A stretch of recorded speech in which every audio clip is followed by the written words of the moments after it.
Pernah nggak sih kamu lagi ngerasa hati udah sumpek banget, kayak nyimpen awan gelap di dalam dada?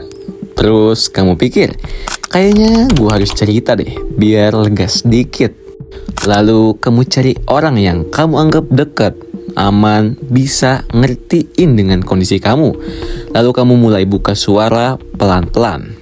Gue capek banget akhir-akhir ini. Kayaknya semua numpuk, kerjaan, pikiran, hidup. Tapi sebelum kamu sempat nafas atau lanjut, dia langsung nyamper.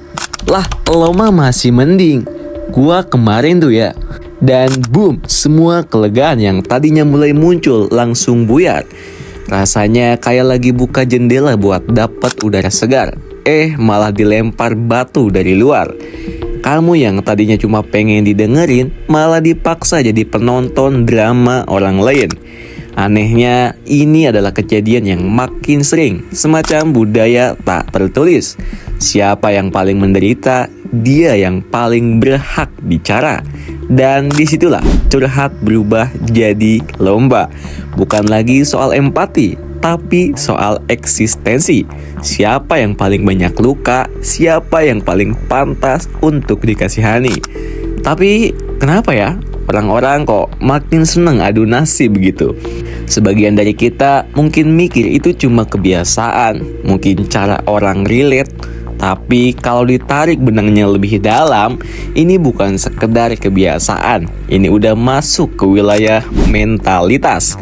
Ada istilah dalam psikologi yang cukup pas buat ngejelasin fenomena ini, yaitu victim mentality.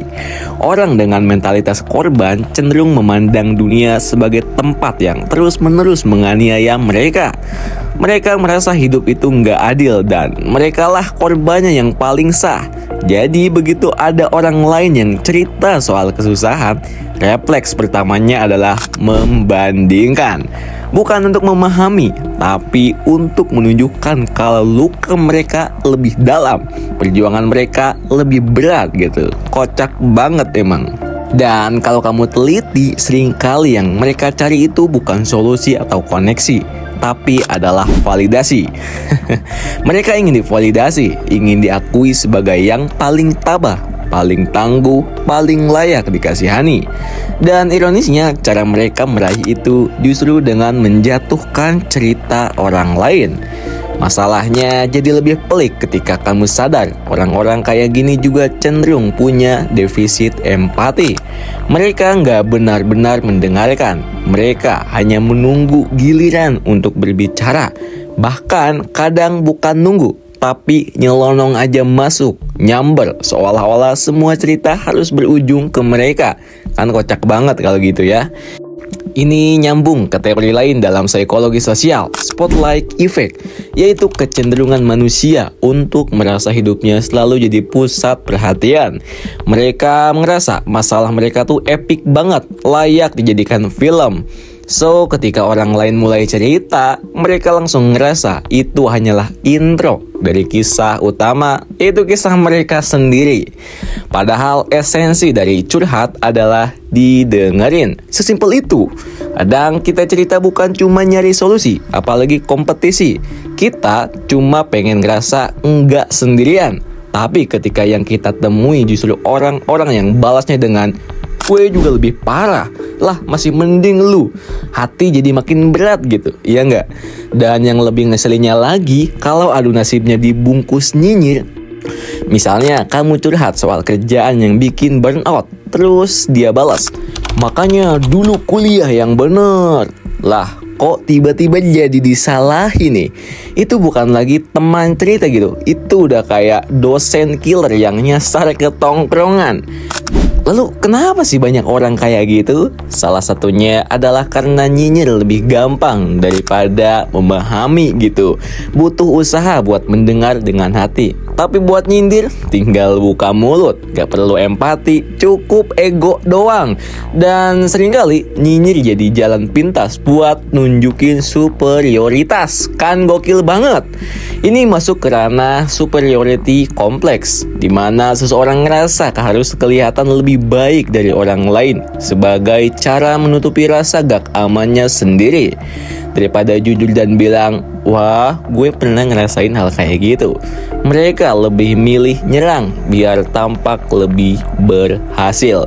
Dan jujurnya, semakin sering mereka melakukan itu, semakin jauh orang-orang dari mereka. Karena siapa juga yang mau cerita kalau ujung-ujungnya kita malah dibikin lebih terpuruk gitu. Iya nggak? Setuju nggak? Akhirnya banyak orang jadi menarik diri, males cerita, males buka hati, dan mulai mikir, kayaknya lebih aman curhat ke AI aja deh. Siapa yang ngalamin di sini yang curhatnya ke AI nih? Kalian hebat. Ya, sesederhana itu. Kadang kita lebih nyaman cerita ke chatbot, ChatGPT, ke jurnal, atau bahkan ke dinding kamar daripada ke manusia yang tiap kali dengar curhatan malah sibuk buka luka lama dan pamer bekas jahitan. Kocak emang.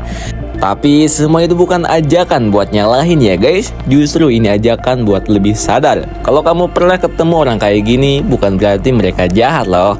Mungkin mereka juga kelelahan. Mungkin mereka nggak pernah diajarin cara mendengarkan. Tapi yang jelas, gak semua orang layak jadi tempat curhat. Dan itu nggak apa-apa. Kita punya hak buat milih ke siapa kita cerita. Kita berhak dengerin kata hati kita dan bilang, gua butuh pendengar, bukan juri kompetisi. Karena pada akhirnya curhat itu bukan soal siapa yang paling sedih, tapi soal siapa yang bisa saling rangkul di tengah luka. So, kalau kamu punya seseorang yang bisa dengerin kamu tanpa nyela, tanpa nyinyir, tanpa adu nasib, peluk dia erat-erat. Orang kayak gitu langka banget. Tapi kalau belum ketemu, gak apa-apa juga. Jangan ragu buat cerita ke diri sendiri dulu. Atau ya ke AI, ini juga gak masalah. Karena kadang jadi pendengar yang baik adalah bentuk cinta paling sederhana yang bisa kita bagi di dunia yang terlalu bising ini. So, gimana menurut kalian nih guys? Coba tulis pendapatnya di kolom komentar.